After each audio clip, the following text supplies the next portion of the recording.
Hello guys, and gawa tayo ngayon ng reaction video and dito sa nagte-trending na Pems Vivian Tamayo ng Cebu. Ayan po, siya po'y binubuli dahil sa kanyang itsura, lalo na sa kanyang interview. Ayan.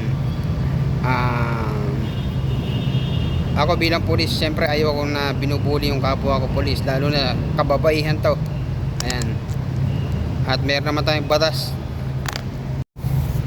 Ang pambubuli po kasi sa kapwa, lalo na sa pulis na kababaihan, ay masama po at nakaka-intimidate po, ayan, nakaka-embarrass po, lalo na sa aming mga kapulisan, lalo na sa isang babae na tulad ni Pems Vivian Tamayo na sasabihan mo ganun, nagparitoke, filter lang yan, ang kapal ng kilay.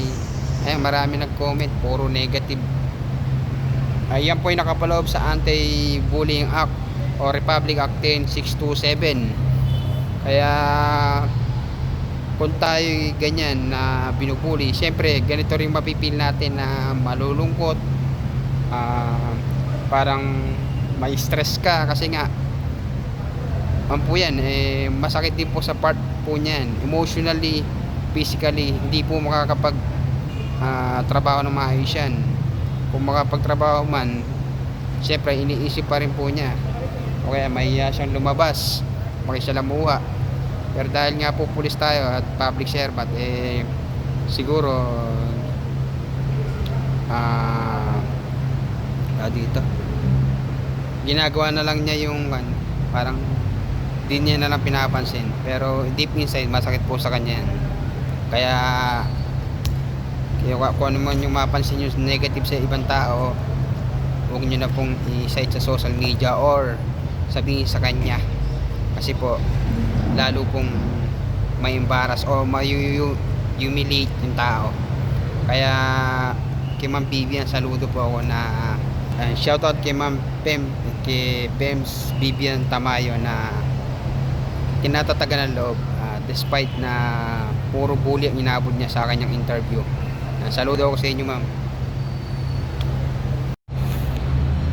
Ito po si Ma'am Pems Vivian Tamayo kapag walang makeup, and panoorin nyo po yung video na to, and para ma-realize nyo na yung mga sinasabi nyo online na negative sa kanya or pambubuli na nakaka-embarrass or nakaka-humiliate ng kanyang pagkatao. Ayan po, pakinggan po natin ang kanyang saloobin ng mga ginagawa sa pang-araw-araw bilang pulis at public servant. Sa akong trabaho nga WCPD investigator, daghan ako nasugatan nga clients sa Pausi na mga asawa na mas kapila na gilata, kaulawan sa ilang mga bana, dili kahimo og ulag tungod kay ang ilang mga bana ang breadwinner sa family. So ako ikatambag sa ubang mga asawa kung maabot na lang sa punto nga ingon anak kay dili man gyud natugtag na ang panagtipo no, wala may perfect sa marriage naman joy uban nga okay pa sa sinugdanan pero maabot ang time nga dili na.